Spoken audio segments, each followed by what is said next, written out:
सोच बारूद, तू बहुत फेमस हो गया है और अब हर कोई तेरे से तेरा ऑटोग्राफ लेने आ रहा है। हाँ माँ साहब, और मैं अब सोच रहा हूँ कि आप अपनी लग्जरी कार चला के आ रहे हो।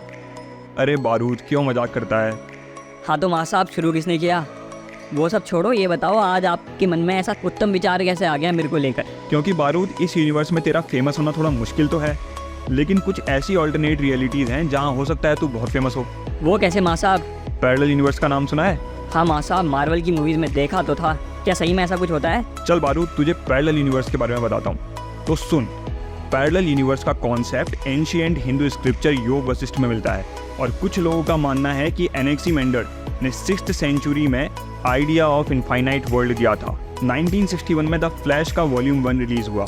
DCU का हीरो जानता है ना? हाँ माँ साहब, कौन नहीं जानता। जिसके बाद से ही पैरेलल यूनिवर्स का कॉन्सेप्ट आम लोगों के बीच में बहुत फेमस हो गया। 1895 में पहली बार मल्टीवर्स पर डिबेट की गई और ये डिबेट लुडविग बोल्ट्जमैन और फर्डिनेंड ज़र्मेलो के बीच में हुई थी, जो अपने समय के बहुत बड़े साइंटिस्ट और मैथमेटिशियन थे। वाह माँ साहब, जितना नाम से समझ में आ रहा है, क्या यूनिवर्स मतलब सिंगल टाइमलाइन और मल्टीवर्स मतलब एक से ज़्यादा टाइमलाइन हो सकता है क्या? हाँ बारूद, बिल्कुल सही पहचाना तूने। ठीक है माँ साहब, ये तो रहा मल्टीवर्स थ्योरी का हिस्टोरिकल बैकग्राउंड, लेकिन ये थ्योरी कहती क्या है और अगर ये सच है तो ऐसा होता क्यों है? मल्टीवर्स थ्योरी कहती है कि यूनिवर्स अकेला नहीं है। ऐसे बहुत से यूनिवर्स एग्जिस्ट करते हैं जहाँ पर लॉज ऑफ फिजिक्स कुछ अलग ढंग से काम करते हैं और हमारा यूनिवर्स उन सभी में से कोई एक हो सकता है। मल्टीवर्स का थ्योरेटिकल एविडेंस इन्फ्लेशन थ्योरी से मिलता है। माँ साहब, ये इन्फ्लेशन थ्योरी क्या होता है? इन्फ्लेशन थ्योरी के हिसाब से जब हमारा यूनिवर्स यंग था, मतलब जब हमारा यूनिवर्स 1 सेकंड से भी छोटा था, तब यूनिवर्स में बहुत तेज़ी से एक्सपेंशन हुआ और यूनिवर्स अपने साइज से बहुत ज़्यादा इंक्रीज कर गया और ये इन्फ्लेशन 14 बिलियन साल पहले ख़त्म हो गया था।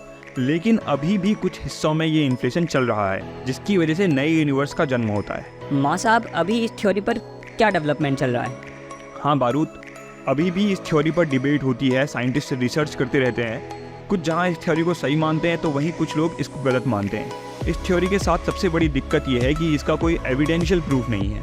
माँ साहब, क्या ऐसा भी हो सकता है कि हम जिसे रियलिटी समझ रहे हो वो एक ऑल्टरनेट रियलिटी हो और हो सकता है कि हमारा हर डिसीजन एक ऑल्टरनेट रियलिटी क्रिएट कर रहा हो? हाँ बारूद, बिल्कुल ऐसा हो सकता है। बारूद, कुछ भी हो, मूवी मेकर्स ने इस थ्योरी से अपने लिए बहुत प्रॉफिट्स कमाए हैं, फिर चाहे वो मार्वल वाले हों या DC वाले हों। ये तो अभी भी एक सवाल है कि ये थ्योरी सही में काम करती है या नहीं। चल बारूद, तुझे मल्टीवर्स का सबसे परफेक्ट यूज़ कौन सी मूवी में देखने को मिला, बता मुझे, और ऑडियंस से भी पूछ ले। तो भाई लोग बताओ, मल्टीवर्स का सबसे बेहतरीन इस्तेमाल कौन सी मूवी में देखने को मिला? और ऐसे ही इंटरेस्टिंग वीडियोस के लिए सब्सक्राइब करो हमारे चैनल को। Thanks for watching.